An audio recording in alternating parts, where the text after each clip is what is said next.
हरिः ओम् श्री गुरुभ्यो नमः। हरिः ओम्। अथ श्री आदित्य हृदय स्तोत्रम् न्यासम्। अस्य श्री आदित्य हृदय स्तोत्र महामन्त्रस्य अगस्त्यो भगवान् ऋषिः अनुष्टुप् छन्दः। श्री आदित्यात्मा सूर्यनारायणो देवता सर्वत्र जयसिद्ध्यर्थे जपे विनियोगः। अथ ध्यानम्। जयतु जयतु सूर्यं सप्तलोकैकदीपं किरणशमितपापं क्लेशदुःखस्य नाशम् अरुणकिरणगम्यम् आदिमादित्यमूर्तिं सकलभुवनवन्द्यं भास्करं तन्नमामि। अथ आदित्यहृदयं ततो युद्धपरिश्रान्तं समरे चिन्तया स्थितं रावणं चाग्रतो दृष्ट्वा युद्धाय समुपस्थितं दैवतैश्च समागम्य द्रष्टुमभ्यागतो रणम् उपागम्याब्रवीद्रामम् अगस्त्यो भगवान् ऋषिः राम राम महाबाहो शृणु गुह्यं सनातनम् येन सर्वा नरीन् वत्स समरे विजयिष्यसि आदित्यहृदयं पुण्यं सर्वशत्रुविनाशनं जयावहं जपेन्नित्यम् अक्षय्यं परमं शिवं सर्वमङ्गलमाङ्गल्यं सर्वपापप्रणाशनं चिन्ताशोकप्रशमनम् आयुर्वर्धनमुत्तमम् रश्मिमन्तं समुद्यन्तं देवासुरनमस्कृतं पूजयस्व विवस्वन्तं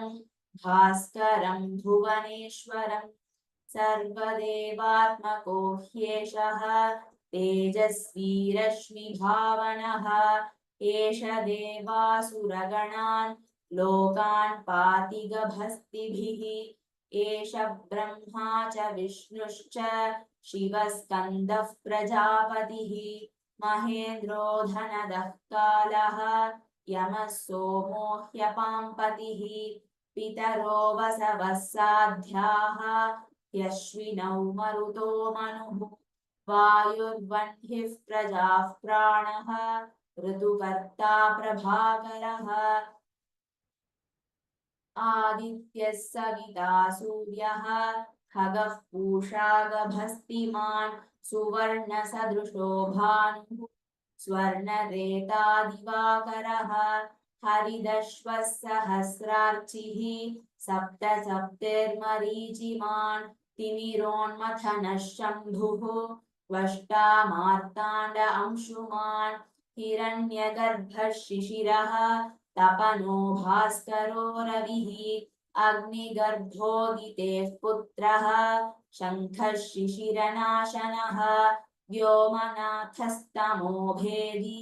ऋग्यजुस्सामपारगः घनवृष्टिरपां मित्रः विन्ध्यवीथीप्लवङ्गमः आतपी मण्डली मृत्युः पिङ्गलः सर्वतापनः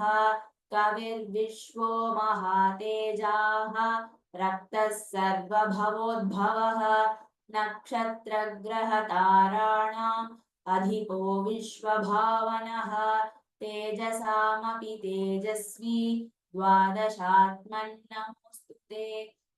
नमः पूर्वाय गिरये पश्चिमायाद्रये नमः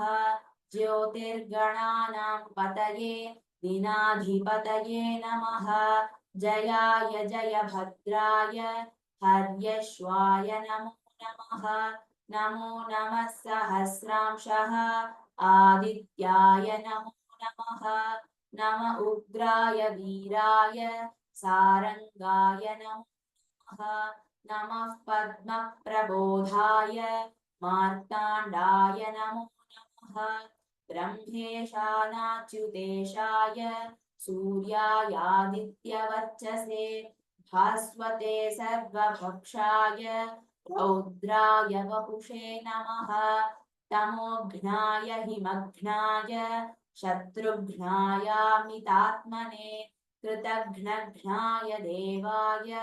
ज्योतिषां पतये नमः तप्तचामीकराभाय वह्नये विश्वकर्मणे नमस्तमोभिनिघ्नाय रुचये लोकसाक्षिणे नाशयत्येष वैभूतं तदेव सृजति प्रभुः पायत्येष तपत्येषः वर्षत्येष गभस्तिभिः एष सुप्तेषु जागर्ति भूतेषु परिनिष्ठितः एष एवाग्निहोत्रं च फलं चैवाग्निहोत्रिणां वेदाश्च क्रतवश्चैव क्रतूनां फलमेव च यानि कृत्यानि लोकेषु सर्व एष रविः प्रभुः एनमापत्सु कृच्छ्रेषु कान्तारेषु भयेषु च कीर्तयन् पुरुषः कश्चित् नावसीदति राघव पूजयस्वैनमेकाग्रः देवदेवं जगत्पतिम् एतत् त्रिगुणितं जप्त्वा युद्धेषु विजयिष्यसि अस्मिन् क्षणे महाबाहो रावणं त्वं वधिष्यसि एवमुक्त्वा तदागस्त्यः जगाम च यथागतम् एतत् श्रुत्वा महातेजाः नष्टशोकोऽभवत्तदा धारयामास सुप्रीतः राघवः प्रयतात्मवान् आदित्यं प्रेक्ष्य जप्त्वा तु परं हर्षमवाप्तवान् त्रिराचम्यशुचिर्भूत्वा धनुरादाय वीर्यवान् रावणं प्रेक्ष्य हृष्टात्मा युद्धाय समुपागमत् सर्वयत्नेन महता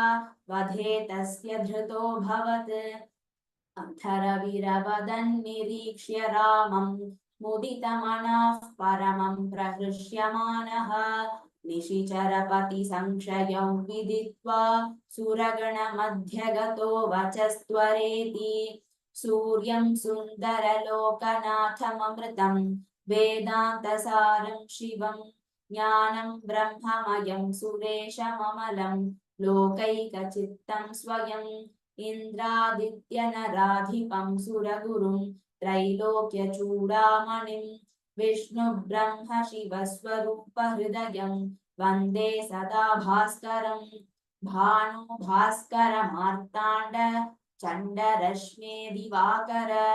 आयुरारोग्यमैश्वर्यं विद्यां देहि नमोऽस्तु ते इति श्रीमद्वाल्मीकिरामायणे युद्धकाण्डे सप्तोत्तरशततमसर्गात्मकम् आदित्यहृदयस्तोत्रं समाप्तम्।